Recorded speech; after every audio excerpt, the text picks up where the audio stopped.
rain hammered against the street in relentless sheets, turning the pavement into a shimmering mosaic of silver and black. The sound of it on the old tin awning above Robert's apartment door was deafening, but not enough to drown out the soft, uneven knocking. He hesitated, hand hovering over the latch. No one visited him this late, not anymore. When he finally opened it, a gust of cold air and the scent of wet fabric rushed in. Margaret stood there, trembling. Her hair, once a polished cascade of gold, clung to her cheeks in sodden strands. Mascara streaked down her face in black rivers, mingling with the rainwater dripping from her chin. She was wearing a wedding dress, his wedding dress, the one he had painstakingly designed and sewn by hand, the one she had slashed to ribbons before throwing him out. Now it was clumsily restitched, the seams crooked, the lace fraying like open wounds. Her lips quivered as she tried to smile. "Robert." Her voice cracked, fragile as wet paper. She clutched at the skirt with white knuckles, fingers trembling, and the dress clung to her legs in heavy folds, darkened by rain. Each breath she took seemed to rattle her entire frame. Robert didn't move. The doorway framed him in muted light, a dark shirt rolled at the sleeves, faint shadows beneath his eyes from nights without sleep. For a heartbeat, the image before him flickered, overlapping with the Margaret from another time, laughing in a tiny rented kitchen, flower on her nose, eyes bright as she told him she'd bought him a birthday gift with her own hands. That memory vanished as quickly as it appeared, replaced by the woman before him now, drenched and trembling. "I shouldn't have done any of it," she whispered. "I shouldn't have hurt you. Please, Robert, give me another chance. I don't care about anything else anymore. I gave up everything." She bit her lip hard, as though trying to stop the words from breaking into sobs. "I love you, I really do. Please, will you marry me again?" Her plea floated between them, heavy and wet like the rain pooling at their feet. Behind her, the streetlights painted the road in streaks of pale orange and steel blue, casting long shadows that swallowed her small frame. In her eyes there was no trace of the coldness that had once thrown his ring to the floor, no trace of the contempt that had told him he made her sick. Only naked desperation and a glint of hope, like a drowning person reaching for a hand that may never be offered. Inside the apartment, the light was warm and still. Robert's fingers twitched at his side. He remembered the hospital corridor echoing with her angry voice. He remembered Daniel's smug sneer, Margaret's soft laugh as she leaned into another man's arms, the slap that had stung his face harder than the rain ever could. He remembered every get-out she had thrown at him, the years of soup and stitches and waiting by her bedside like a servant. And now she was here, in the same dress she had destroyed, trying to sew it back together with trembling hands, as if that could sew him back too. His chest felt hollow. Not angry, not even sad, just empty, like a room someone had long since moved out of. He looked at her face, pale under the streetlight, and his voice came out steady, almost quiet, but carrying more weight than any shout could. "Where in the world is it that easy?" Robert had always known his place in the world, the illegitimate son of a man too powerful to disown him publicly, and too ashamed to acknowledge him privately. His early life was a mosaic of closed doors, whispered glances, and shoes that never quite fit. After his grandfather, the only person who truly loved him, died in a sudden accident, he was sent back to the Mew estate like a forgotten package returned to sender. The estate was polished, immaculate and cold. The children of the main family looked at him like he was some feral thing tracked in from the mud. They laughed behind his back and tripped him in front of guests. At one charity gala, they cornered him in the garden, pushed him into the fountain, then kicked him as he crawled out, soaking wet, humiliated and shivering. He remembered thinking, as he curled into himself against the gravel, that maybe it would be easier to vanish. Until a voice rang out like a whip cracking through the air. "What are you doing?" Everyone froze. Margaret stood at the edge of the garden in a pale blue dress that shimmered like moonlight, a crystal butterfly pin in her hair. She was only 15, but her voice had the authority of someone born into power. "I don't bully people," she said flatly. "And you thought you could do this in front of me?"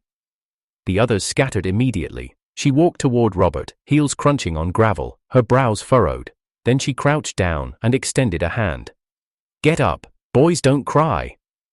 He looked up through dripping bangs, unsure if she was mocking him, but her hand was steady, her palm warm, and so he took it.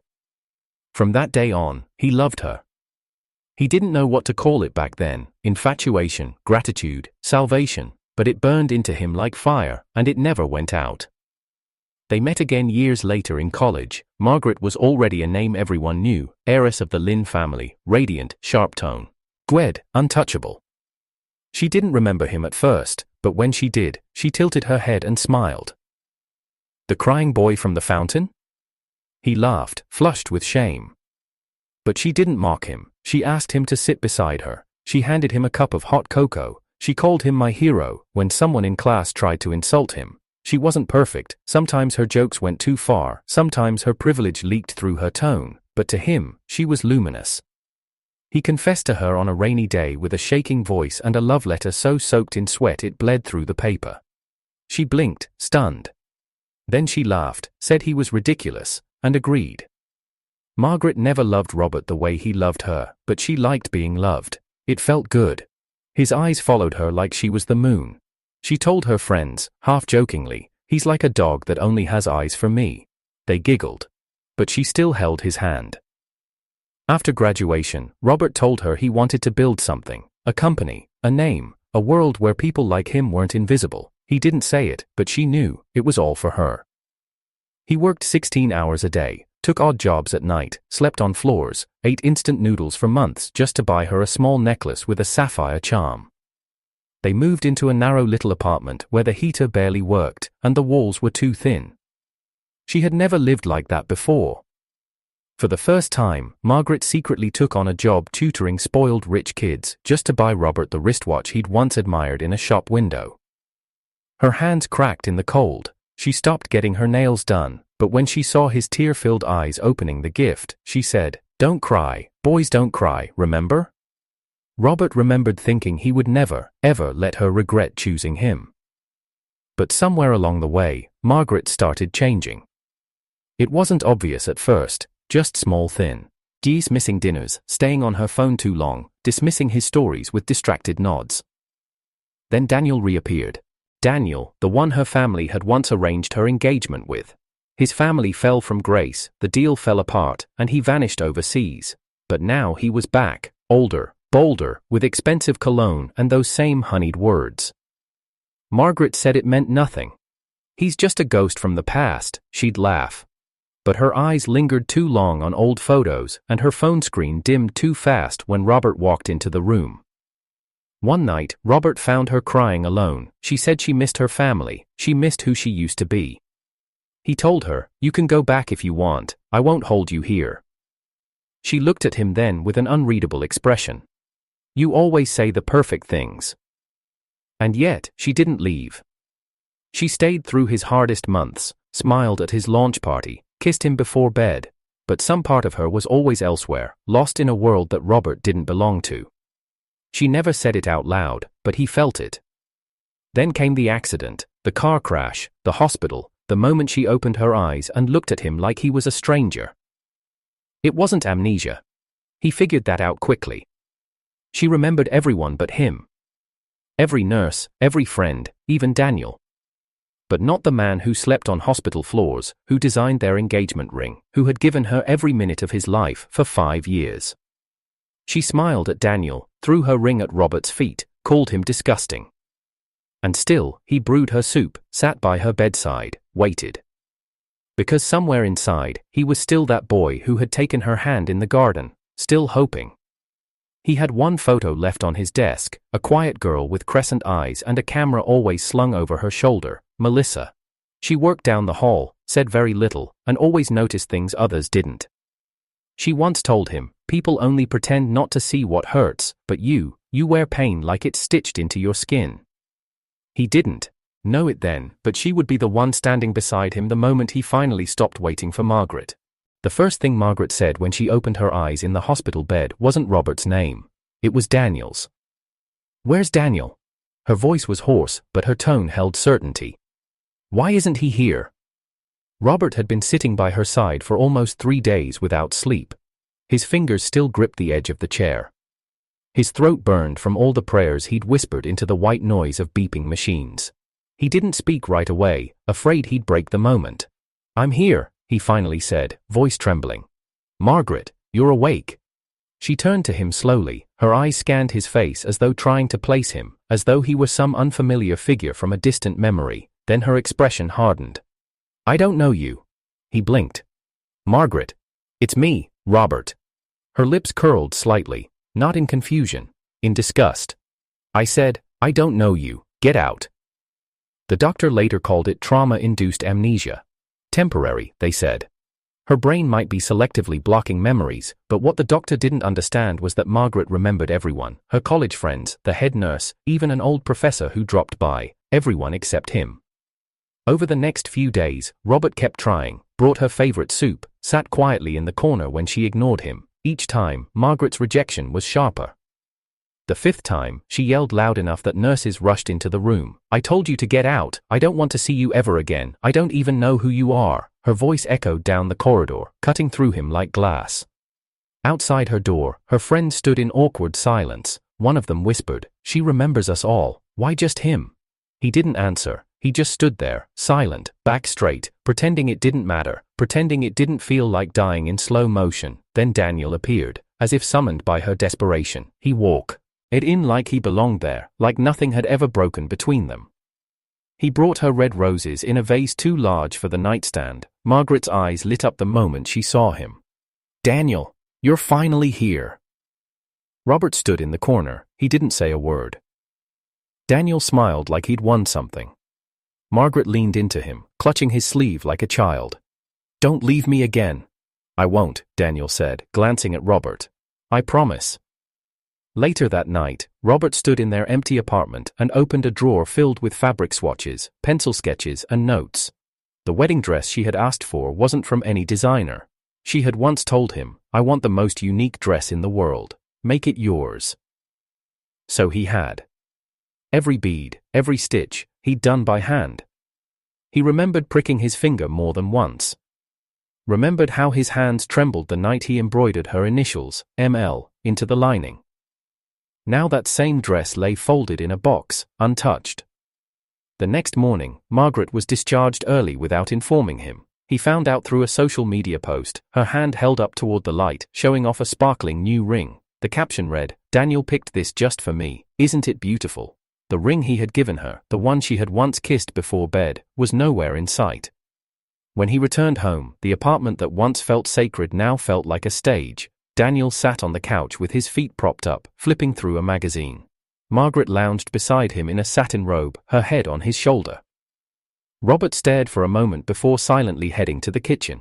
The next few days blurred into a haze. He made soup for her when she came home drunk. He picked up dry cleaning she never wore. One morning, he found her standing in the study, looking at the wedding dress. He thought maybe, just maybe, she remembered. "What is this?" she asked flatly. Robert approached slowly. "The dress, I made it for you, when we were about to get engaged." Margaret picked it up, examined the stitching, her brows furrowed, then she grabbed a utility knife from the drawer. "Margaret, what are you?" The fabric ripped in one swift motion, the sound was sickening. "Margaret, stop!" She laughed, actually laughed, her voice bright and cold. "Well, the ring is gone, now the dress is too, so this damn engagement is over." Robert stared at the shredded lace spilling from her hands. He didn't move, didn't cry, just turned and left the room. The crack came a day later. Margaret stumbled in, reeking of alcohol, supported by Daniel. Her lipstick was smudged, eyes glassy. Daniel walked straight to the master bedroom, then turned to Robert and sneered. "Hope you don't mind, we'll be using this room tonight." Robert stood slowly from the chair, his fists clenched. "You're pushing it." Daniel shrugged, took off his jacket. "She wants me. You're just too stupid to accept it." Robert lunged. The punch landed squarely on Daniel's jaw, sending him staggering. "Robert!" The voice came from behind him. Margaret stood by the door, eyes wide. The moment froze, then her face twisted in rage. She walked up to Robert and slapped him across the face. Hard. He reeled back, hand on his cheek, stunned. "You don't get to touch him," she screamed. "Who the hell do you think you are?" Robert's lips parted, but no words came out. Margaret helped Daniel to his feet, gently brushing the blood from his mouth. "You're disgusting," she spat without looking at Robert. "Why don't you just die?" Upstairs, the door slammed, then silence. Robert stood alone in the living room, hand still on his cheek. Something inside him shifted. Not rage, not pain, not even sadness. Just stillness. The kind of stillness that came before something broke beyond repair. The apartment was quiet, rain tapped gently against the windows, a soft rhythm that filled the hollow spaces between Robert's thoughts. He sat cross-legged on the floor, cardboard boxes open around him, the smell of old paper and time clinging to the air. He reached for a photo album buried under a stack of forgotten books. The leather cover was worn at the edges, its corners bent, but it still held weight. Inside, page after page, were memories from the days when life was harder, but somehow simpler. Margaret laughing in their tiny kitchen, flour dusting her cheeks. Her hands cupped around a steaming bowl of instant noodles, their first date-night meal in the one-bedroom apartment that rattled with every passing train. A blurry snapshot of her asleep on the couch, his jacket draped over her shoulders, her lips curled slightly in sleep. Robert exhaled, the kind of breath that came out of your body like regret. He'd kept these photos hidden. Even after she had forgotten him, or pretended to, he hadn't thrown them away. Some foolish part of him had clung to the hope that one day, she'd look at them and remember. Now they just mocked him. He shoved the album back into the box and stood up, walking to the sink to splash cold water on his face. The mirror above the faucet caught his reflection, tired eyes, stubble along a jaw clenched too tight for too long. He wasn't sure when the noises started. Soft thuds from the ceiling, footsteps, the squeak of the bed he'd built from scratch. He told himself not to care. Until one afternoon, he passed Daniel in the hallway. Daniel was shirtless, towel draped around his shoulders. Red lipstick stains decorated his collarbone and neck like a twisted medal. Daniel didn't even bother covering up. He simply smirked. Guess I'm her favorite now. Robert said nothing. He walked past without a word, but something in him shifted again. That nin. Margaret emerged from the bedroom to find a folded towel on the table and a hot bowl of hangover soup. She glanced at it, then at Robert, who was gathering papers silently near the door. "What's this for?" she asked coldly. "You get headaches after drinking," he said, without looking up. "Drink it or don't." He didn't wait for a response. Despite everything, despite the humiliation and quiet heartbreak, Robert agreed to proceed with the engagement. Margaret's father called him privately. "If this breaks off publicly, Margaret's reputation will be ruined," he said. "Please." Robert stared at the ring that had once symbolized their future and nodded. For her. A week later, Margaret posted a picture online, a close-up of her hand entwined with Daniel's, a glittering new diamond on her finger. "He spoils me so much," the caption read. She didn't mention Robert once. The engagement party was scheduled 2 days after. Robert arrived at the venue early. He wore a dark suit, tie knotted perfectly, expression unreadable. He greeted guests with mechanical politeness, hands tucked in his pockets as cameras flashed. He hadn't seen Margaret all morning. The makeup artist rushed out from the dressing room, panic etched into her features. "She's gone," she stammered. "I was doing her makeup. She said she needed the bathroom and never came back." The music stopped. Conversations died mid-sentence. Every guest turned toward Robert, their eyes full of awkward sympathy. Mrs. Lynn's face turned pale. Mr. Lynn excused himself and disappeared behind the curtains. Robert didn't panic. He simply stood in place, staring at the empty space beside him where Margaret was supposed to be.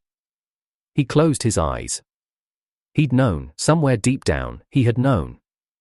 He stepped out into the night, the venue lights glowing behind him. He searched alley after alley, not out of desperation, but out of obligation, to close the page himself.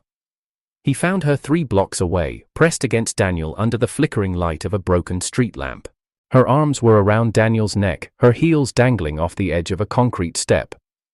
She laughed, soft and airy. "We can finally be together," she whispered. Daniel nuzzled her neck and murmured something Robert couldn't hear. Margaret giggled again. "I didn't lose my memory," she said brightly. "I just didn't want to marry that idiot. Worked perfectly, right?" Robert stood at the corner, unmoving. The last thread inside him snapped, not with a scream, not with a sob, with silence. He stepped into view. Margaret's eyes widened. For a moment, her mouth parted in a small gasp, but she caught herself and raised her chin. "You saw? Good. Saves me the explanation." She folded her arms and smirked. "Robert," she said, I don't want to marry you. He stared at her for a long time. His voice, when it came, was low and steady. Let's cancel the engagement. She blinked. Her lips parted again. This time, she didn't speak. You don't have to pretend anymore, Robert continued, slipping the engagement ring from his finger. It's over. He held it out for a second, then let it fall into the gutter. She watched it disappear into the water below. After a beat of stunned silence, Margaret snapped. Don't pretend to be noble now. I left you, you didn't leave me. Robert looked at her one last time. Her eyes, once the source of every dream he had, now looked dim. I'm not pretending anything, he said quietly. I'm just finally waking up. And then he turned, his steps slow but certain, walking into the night. The days that followed the engagement fallout passed with strange clarity. Robert deleted Margaret's number without hesitation. No hesitation, no dramatic hesitation, no shaking hands hovering over the screen, just a long exhale, and one final swipe. He packed everything that reminded him of her, the chipped coffee mug with her lipstick mark still on it, the wool scarf she'd knitted during their first winter together, the broken frame of their first photo, his arm awkwardly slung around her shoulders, both of them smiling like the future was certain, into boxes, into the back of his car, out. The apartment, once filled with her perfume, her laughter, her rage, felt cleaner when he was gone, silent but cleaner. He moved into a quiet building on the other side of the city. The neighbors didn't know him. No one asked him who he was engaged to. No one looked at him like he was the man who'd been left behind. Margaret didn't try to stop him. Instead, she posted a lot. Her social media flooded with photos of her and Daniel. They stood by windows overlooking the skyline. He kissed her cheek in one, she wore his hoodie in another, captions sparkled with faux warmth. He knew my heart when no one else did. Healing, finally. Robert didn't block her, he just didn't care anymore.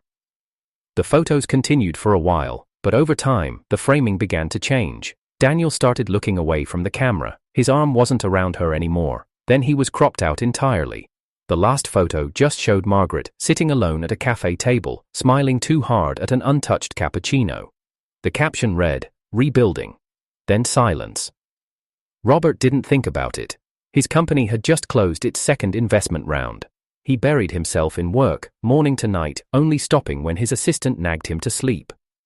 Some nights, though, he'd still find himself staring at the wedding doctor's sketch tucked inside his desk drawer. He never threw it away. Not because of her, because it reminded him what devotion had once meant to him, and how far he'd come from it. It was raining the night she returned. He heard the knock first, slow, deliberate, as if whoever was on the other side had debated for an hour before finally building the courage. He opened the door. Margaret stood there, her frame drenched, her lips pale from the cold, her makeup was running, her shoes soaked, but none of it was what made him blink. It was the dress, the same wedding dress, the one she'd slashed apart with a knife, now restitched, poorly, the hemline uneven, the lace replaced with cheap netting, stitches visible, thread poking out at every edge. She'd sewn it back together with her own hands. "Robert?" she choked out. I know I don't deserve anything. But please, listen to me." He didn't answer. She took a step forward, clenching the soaked fabric around her arms. "I gave everything up. The Lynn name, the house, even Daniel. I haven't spoken to my family in months. I realized it too late, but I don't want anyone else. I only want you." Her voice cracked. "I was selfish. I was cruel. I know that now. But if you could let me start over with you." Her knees gave slightly, but she forced herself to stay upright. "Please, Robert, please marry me again." He didn't move, his hands remained in his pockets. He looked at her like one might look at a stranger on a train asking for forgiveness they didn't earn. He stepped forward slowly. She looked up, hope flashing through her eyes. He reached behind her, pulled the towel from the rack, and tossed it toward her without touching her. Then, finally, he spoke. "You expect me to marry you when you want, and throw me away when you don't?" His voice was level, quiet, but the storm in his eyes was long gone, not calm, empty. "Margaret, where in the world is it that easy?" She swallowed hard, her hands gripping the dress she once destroyed, her lips parted. "I don't love you anymore," Robert said flatly. The towel slipped from her fingers. He didn't wait for her answer. He shut the door, gently, without anger, just closure. The next morning, he met Melissa. His friend had been trying to set him up for months. He always refused, but this time, for some reason, he said yes. She was already waiting at the cafe, small frame, round apricot eyes, warm smile that curved like a crescent moon. "You must be Robert," she said, standing to greet him. "I'm Melissa." Her voice was light, not sugary, not fake, just warm. The conversation was easy. She didn't ask about his past. She talked about the little things, how she always added too much sugar to her tea, how she had once dropped her phone into a koi pond while chasing a dragonfly. Robert found himself smiling more than once. As they left, Melissa handed him a tiny folded note.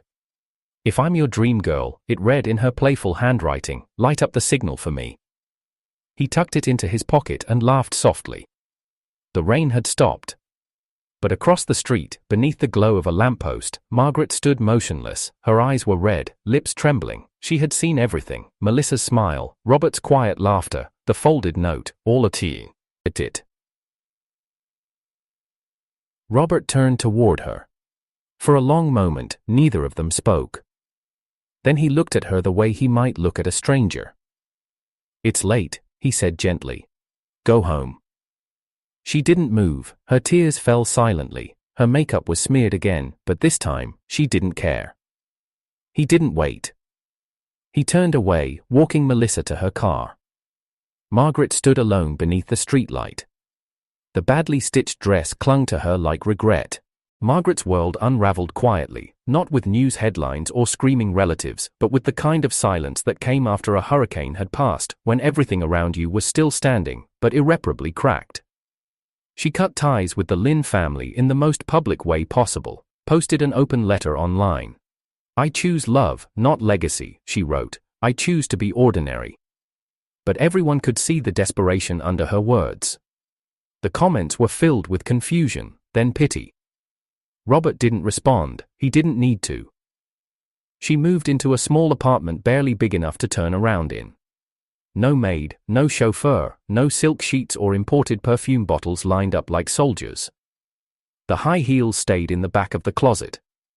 She walked to the market herself now, bought vegetables, Googled recipes she never cared about before. And one morning, she cooked. It wasn't much: overcooked rice, stir-fried vegetables that leaned too hard into salt, but she packed it into a neat little container and rode the bus all the way across town. She stood outside Robert's company building for an hour. When he finally came down, she rushed toward him. "I brought you lunch," she said, holding it up like an offering. He didn't even break stride. He took it, and in front of her, dropped it into the trash can without a glance. Her breath hitched. "I won't eat it," Robert said, voice calm. "Don't come again." She stood there as he walked away. Her hands were still clenched, knuckles pale from gripping the handle of the lunch bag. The scent of soy and oil clung to her sleeves. For a moment, she thought she might cry again. But there were no tears left. That night, the messages began. At first, they were short. "I'm sorry. Please talk to me. Just one chance." Then they got longer: voice notes, videos, old photos attached. She even sent a picture of her hands, burned slightly from eyes, oaking, and wrote, "I'm learning to be someone worthy of you." Robert didn't reply. He didn't open them. He just blocked her, one by one, app by app, account by account. He had nothing left to give her. Weeks passed. Until one day, Daniel showed up. Robert was stepping out of the cafe where Melissa liked to get her afternoon tea. He was carrying 2 cups, one with extra honey, just how she liked it, when Daniel appeared from across the street and marched toward him. "What the hell did you do to her?" he demanded. Robert didn't flinch. "To who?" "Margaret," Daniel growled. "She hasn't been the same. She's not eating, she doesn't sleep, she cries all the time. You broke something in her." Robert raised an eyebrow, setting the cups down on the cafe's outdoor table. "I didn't break her," he said evenly. "She did that all by herself." Before Daniel could respond, a quiet voice interrupted. "Robert?" They both turned. Margaret stood a few feet behind Daniel, her coat hanging off one shoulder, her face pale and hollow. She looked like a shadow of the girl who once twirled in designer gowns under crystal chandeliers. Her eyes, swollen and red, flicked toward Daniel, then to Robert. "Did he bully you?" she whispered. Daniel stiffened. "Margaret? What?" Robert stepped back, looking at both of them like they were strangers he had just happened to pass on the street. "Please," he said, "I want both of you out of my life." Margaret's lips parted, but the words never formed. Daniel said something under his breath and turned away first, brushing past her without another word. She stood there a moment longer, then quietly followed. It should have ended there, but it didn't. Because fate, or irony, always gave people one last chance to fall apart. It was the end of a warm spring day. The city had just begun turning gold under the dusk light, and Melissa and Robert had decided to walk instead of drive.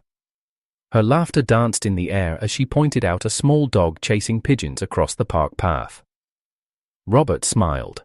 Not politely, genuinely. Margaret saw it from across the street.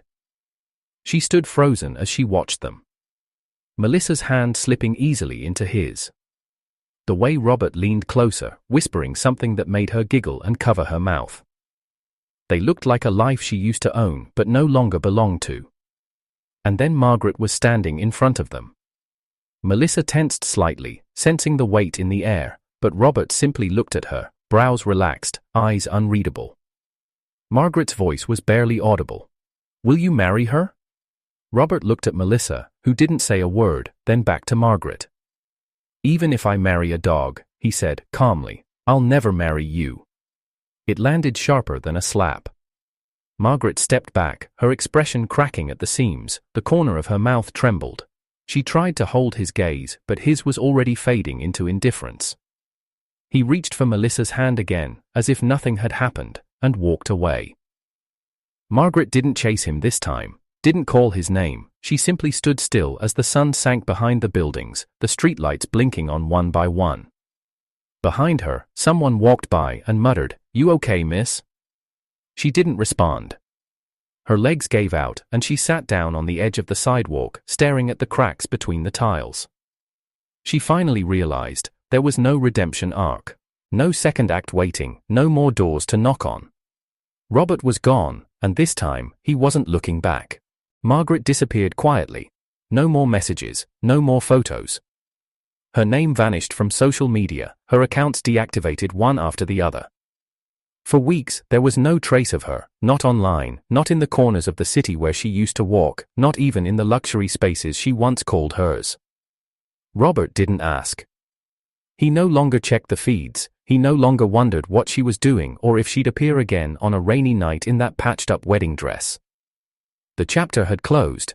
His silence had become her last answer. Until the news report. It was a calm Tuesday morning. Melissa had just left for her art class, her scarf trailing softly behind her, her sketchbook tucked under one arm. The apartment smelled faintly of tea and laundry detergent. Robert was halfway through his inbox when the words on the TV behind him pierced the air. Breaking this morning, Margaret Lynn, daughter of former Lynn Enterprises chairman, was found dead in her apartment by the building superintendent. Authorities suspect suicide, though no note has been found. She had been missing from public life for several months, more details to come. Robert didn't react right away. He stared at the screen without blinking. The image of her flashed beside the anchor, one of her older portraits, back when she was glowing, confident, and untouchable. It was an echo. His hands lowered slowly from the keyboard. He sat back in the chair, letting the soft whir of the ceiling fan fill the space around the words. Margaret was gone, just like that. No goodbyes, no last words, no note explaining why. But then again, hadn't her whole life been one long explanation? She had wanted love, but didn't know how to hold it. She had wanted safety, but destroyed the only person who ever gave it freely. She had once stood tall in ballrooms filled with music, only to die alone in an apartment that no one had visited. For weeks. Robert didn't attend the funeral, he didn't send flowers. The Lynn family made a quiet statement, the media moved on. He moved on too. Time didn't heal, It didn't pretend to, it just passed. Melissa never asked about the news. She saw the name in the headlines, glanced at Robert once, and simply poured him a cup of tea. He thanked her. They never spoke of it again. They married in spring. It was a small ceremony, no fanfare, no stage, no designer gowns, just a quiet garden, close friends, and the soft laughter of a woman who never tried to be more than she was. Melissa wore white, not because it was tradition, but because she said it made her feel like peace. And for Robert, it was peace. Their apartment was warm, filled with sunlight and soft bookshelves. Melissa painted in the mornings while Robert read. Sometimes they'd sit in silence for hours, perfectly content, occasionally laughing over something one of them remembered too late. One evening, Robert found himself standing in front of the photo wall.